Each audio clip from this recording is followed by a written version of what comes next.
Okay, let's dive right into this. Today, we're unpacking a truly shocking criminal investigation coming out of Deming, New Mexico.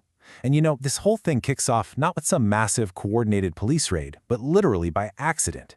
A mechanic was making a completely routine visit to a property that was just covered in random furniture and equipment. While he's calling out for the property owner, he hears a tiny voice answering him back. It's the voice of a 6-year-old girl named Ava. What follows is an absolute race against time, a systematic dismantling of some staggering lies, and the unbelievable rescue of a child hiding in plain sight. We are going to walk through the exact evidence, the shifting stories of the suspects, and the timeline of how detectives piece this horrific reality together. To really wrap your head around the urgency of this situation, you have to understand the environment that day. When the deputy responded to that mechanic's tip, it was 104 degrees Fahrenheit outside, 104. And remember, that is just the ambient outdoor temperature. Little Ava was trapped inside a metal structure, essentially baking beneath that relentless New Mexico sun. The responding deputy took one look and instantly knew what was at stake. This was no longer just a simple welfare check. In that kind of oppressive, suffocating heat, it was a rapidly closing window to prevent a fatality. So picture this. The deputy approaches this foreboding, rusty metal building, right? He peers through this tiny little gap in the wall and finally makes visual contact with 6-year-old Ava. The exchange they have is brief, but honestly, it is chilling. The deputy asks her, "Do you have water?" Ava replies, "No." When he asks if there's any air conditioning in there, again, the answer is just no. Ava tells him her parents left her and went into town, and she begs the deputy to pull open a hole in the structure because she just can't climb out.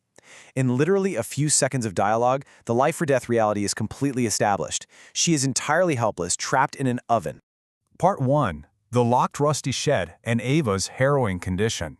Because there was absolutely no conventional way to get inside, deputies actually had to physically tear away an external wall just to reach her.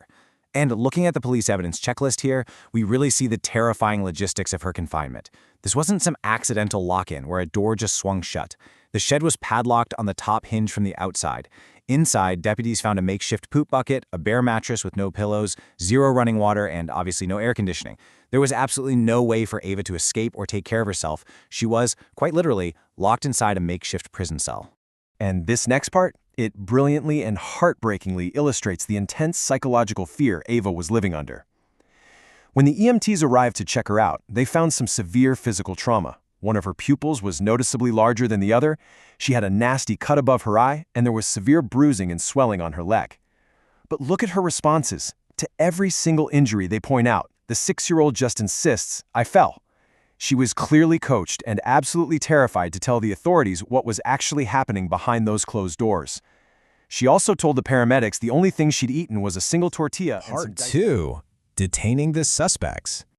So, while the EMTs are treating Ava, her mother, Samantha, and her 55-year-old stepfather, Bruce, suddenly arrive back at the property and are immediately detained.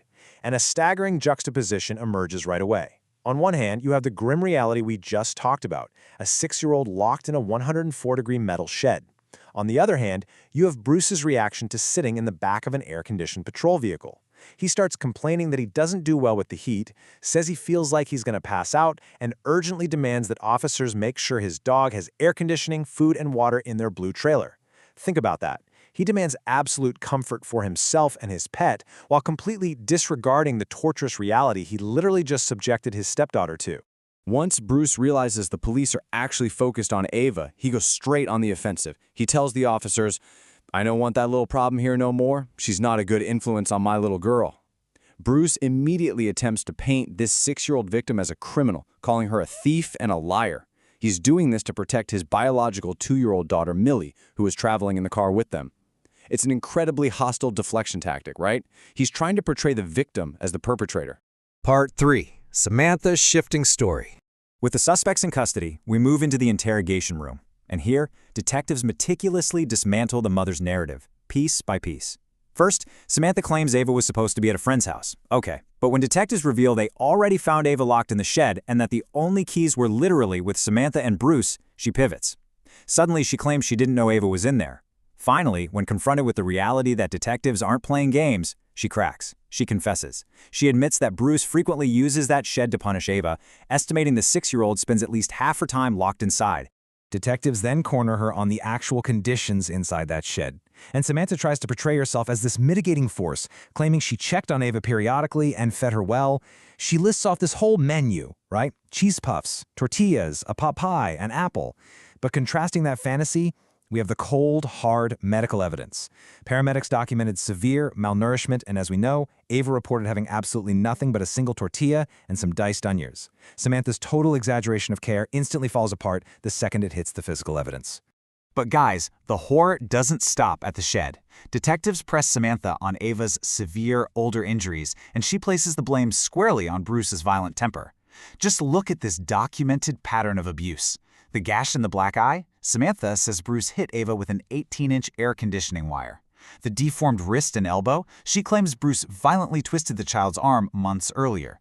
The lower back injuries and V-shaped marks? Samantha details Bruce punching, kicking, and possibly leaving cigarette burns on a 6-year-old. It is a staggering, heartbreaking timeline of physical torment. Part 4. Bruce's deceptive defense. So the crucial point is, armed with Samantha's damning confession and all that physical evidence from the property, detectives finally sit down with Bruce, and he tries to play it off so casually. He claims the shed is shady, that it's just her room, and that she sleeps out there normally. He even claims he didn't know the exterior lock was too high for her to reach. But those lies rapidly collide with the immovable truth the detectives already hold. It was 104 degrees, she had 0 water, and it was padlocked from the outside. His absurd, casual claims are completely destroyed by the physical reality of the crime scene. When Bruce realizes his excuses just aren't working, he goes into a frantic tailspin of deflection. Look at the tactics this guy cycles through. First, while in holding, he literally fakes a stroke, which paramedics quickly determine is likely just an anxiety attack, all to try and stop the process. Then in the interrogation room, he makes a heinous accusation, claiming the 6-year-old was molesting his toddler. When detectives bring up Ava's eye gash, he immediately throws his wife under the bus, blaming Samantha. It is a desperate theatrical display of a man trying to outsmart investigators who, frankly, already hold all the cards. Part 5. Justice for the children. After entirely dismantling both suspects' narratives, the investigation concluded with decisive action to hold these abusers accountable. The criminal fallout was severe. 33-year-old Samantha was charged with 1 count of abuse of a child. 55-year-old Bruce faced an absolute mountain of felonies. 2 counts of abuse of a child, 2 counts of conspiracy to commit abuse, 1 count of false imprisonment, and 1 count of conspiracy to commit false imprisonment. Both suspects pled not guilty and were held without bond at the local detention center to await trial. But honestly, most importantly, the immediate danger to those kids was neutralized. Both 6-year-old Ava and her 2-year-old half-sister Millie were safely removed from the property and placed into state protective custody. That cycle of violence and horrific confinement in that sweltering, junk-filled yard was finally permanently broken. But before we wrap up this explainer, I want to leave you with a thought that really lingers long after the police tape is taken down. You know, Ava's rescue was triggered by a complete accident, a mechanic working on a vehicle who just happened to call out a name, and a brave little girl who answered back. If that mechanic hadn't spoken up, if he hadn't walked over and investigated that rusty shed, this story would have undoubtedly ended in tragedy. It really begs the terrifying question: how many other vulnerable children are out there right now, hiding in plain sight, just waiting for someone to listen? Thanks for joining me on this explainer, and stay curious.